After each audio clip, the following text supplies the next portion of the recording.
charter public classical education schools got together because there wasn't a classical education professional development opportunity within the state for us.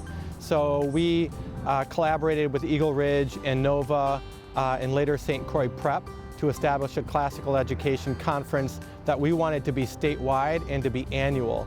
How do you do this?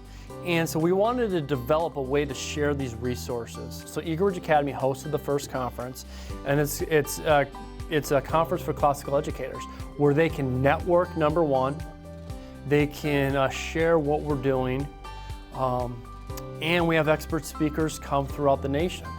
The Classical Education Conference has been a real game changer. As administrators, I know that if I have teachers who are brand new to us, brand new to classical education, that they have a great place where they can go to learn some basic fundamentals of what we're trying to do. At the conference, we learned a lot about how we can take history from our core knowledge curriculum and the language piece and pieces of literature, and how we can take these different ideas and actually put them into our lessons.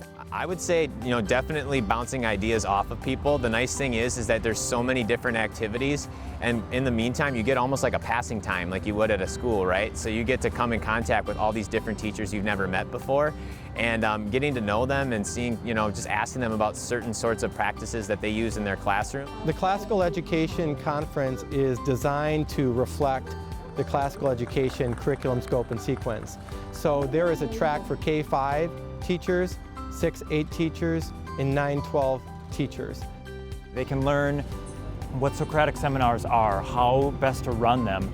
They can learn about the different stages of learning, from grammar school to the School of Logic to the School of Rhetoric. Through the conference, I was able to find pieces of literature that were suitable for my third grade students, so I could take that text and bring it back to my classroom and be able to do an activity or a Socratic seminar about that piece of literature that matched the classical education.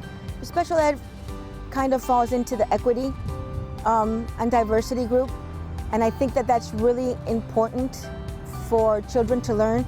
If they feel comfortable with who they are, their culture, their way of learning, and they feel comfortable in the environment they're in, they tend to learn better. They have a huge equity piece built into the conference, and I think it's amazing for the students and the staff because everybody feels inclusive, everybody feels that they're comfortable within classical teaching with their own culture and learning. The idea that we're focusing as hard as we are on classical text, on reading text, on writing, building those sorts of skills, that is going to prepare them for college, almost in a way like you would call it a hidden curriculum. Classical education really asks educators to try to be their best educator in these really specific ways. I think what has most pleasantly surprised me about the conference in terms of the design and planning and implementation of it is the spirit of collaboration among the schools and the capacity to listen to other perspectives and arrive at a place where there's strong consensus, and we're excited about what the future holds for the continued growth and success of our conference.